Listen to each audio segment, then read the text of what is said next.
తాకట్లో ఉన్న బంగారాన్ని విడిపించలేక వడ్డీల మీద వడ్డీలు కడుతూ ఇబ్బంది పడుతున్నారా? అయితే ఇప్పుడే సంప్రదించండి శివ గోల్డ్ కంపెనీ. మీ నమ్మకానికి మా హామీ శివ గోల్డ్ కంపెనీ. రొయ్యల మెత్త తయారీకి ఉపయోగించే ముడి పదార్థాలను స్థిరీకరించేందుకు కేంద్రం విధానపరమైన నిర్ణయం తీసుకోవాలని సీఎం చంద్రబాబు కేంద్ర ఆర్థిక శాఖ మంత్రి నిర్మలా సీతారామన్ కు విజ్ఞప్తి చేశారు. ముడి సరుకు ధరలు భారీగా పెరగటం ఆక్వా సాగుపై తీవ్ర ప్రభావాన్ని చూపుతుందని వివరించారు. రాష్ట్ర ఆర్థిక స్థితిగతులు, ఉపాధి కల్పన, ఆక్వా రంగానికి ఊరట, పొగాకు రైతులకు మద్దతు, రాయలసీమ సమగ్ర అభివృద్ధి కోసం రూపొందించిన భారీ ప్రాజెక్టులకు కేంద్ర సాయంపై ఇరువురు నేతలు చర్చించారు. అమరావతిలోని సీఎం క్యాంపు కార్యాలయంలో ముఖ్యమంత్రి చంద్రబాబుతో కేంద్ర మంత్రి నిర్మలా సీతారామన్ మర్యాదపూర్వకంగా భేటీ అయ్యారు. ఈ సందర్భంగా రాష్ట్రానికి సంబంధించిన వివిధ అంశాలను కేంద్ర మంత్రి దృష్టికి సీఎం తీసుకొచ్చారు.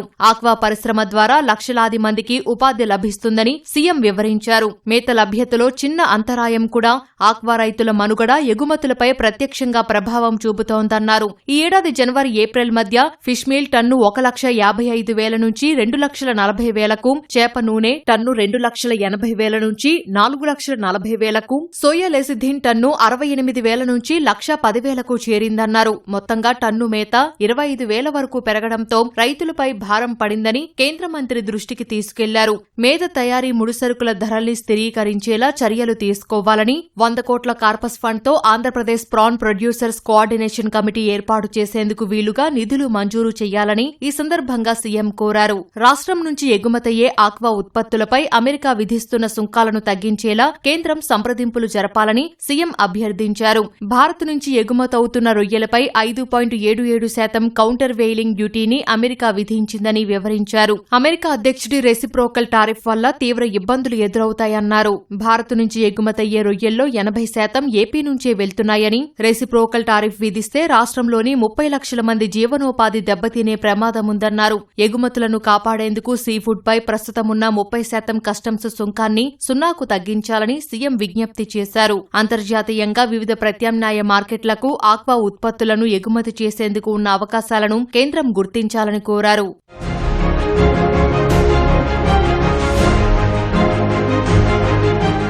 వస్తుసేవల పన్ను అమల్లోకి వచ్చినప్పటి నుంచి పొగాకు ఉత్పత్తులను అత్యధిక పన్ను స్లాబులో ఉంచడం రైతులపై నేరుగా ప్రభావం చూపిస్తోందని నిర్మలా సీతారామన్ కు సీఎం వివరించారు. సిగరెట్లపై భారీగా పెరిగిన ఎక్సైజ్ సుంకంపై జీఎస్టీని లెక్కించడం భారమైందని పరిశ్రమ వర్గాలు ఆందోళన చేస్తున్నాయన్నారు. కర్ణాటక, ఏపీలోని తయారీదారులు కొనుగోళ్లను తగ్గించుకోవడంతో వేలంపాటలో పాల్గొనే వారి సంఖ్య తగ్గిందన్నారు. ఏపీలో గత సీజన్తో పోలిస్తే ఈ ఏడాది వేలం ప్రక్రియ చాలా నెమ్మదిగా సాగుతోందని వివరించారు.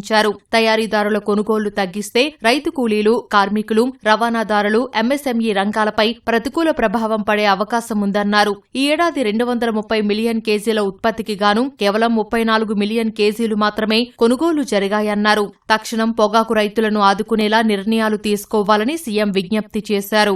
Rayalaseema integrated horticulture development plan కు కేంద్రం నుంచి పూర్తి సహకారం అవసరమని సీఎం స్పష్టం చేశారు. కర్నూలు, అనంతపురం, కడప, చిత్తూరు, సత్యసాయి, నంద్యాల, అన్నమయ్య, తిరుపతి సహా ప్రకాశం, మార్కాపురం జిల్లాలు ఉద్యాన ఉత్పత్తిలో 55% వాటాను కలిగి ఉన్నాయని వివరించారు. 2030 నాటికి సాగు విస్తీర్ణాన్ని 14.41 లక్షల హెక్టార్లకు పెంచడంతో పాటు ఉద్యాన ఉత్పత్తులను 435 లక్షల మెట్రిక్ టన్నులకు చేరేలా చర్యలు చేపట్టామని తెలిపారు. 201 ఉద్యానవన క్లస్టర్లలో 14,906 కోట్ల పెట్టుబడి ద్వారా 9 లక్షల మంది రైతులకు లబ్ధి కలుగుతుందని సీఎం స్పష్టం చేశారు. వ్యవసాయంలో ఆధునిక పరికరాల ద్వారా దిగుబడిలో 10% వృద్ధితో పాటు కోత అనంతర నష్టాలను 45 లక్షల మెట్రిక్ టన్నులకు తగ్గించాలనే లక్ష్యంతో పనిచేస్తున్నామన్నారు. వికసిత్ భారత్, స్వర్ణాంధ్ర 2047 లక్ష్యాలను చేరుకోవాలన్నదే ఈ ప్రణాళిక లక్ష్యమని వివరించారు. ఆగస్టు 6, 7 తేదీల్లో హార్టికల్చర్ హబ్ పనులు ప్రారంభించనున్నామని, ఈ కార్యక్రమానికి హాజరు కావాలని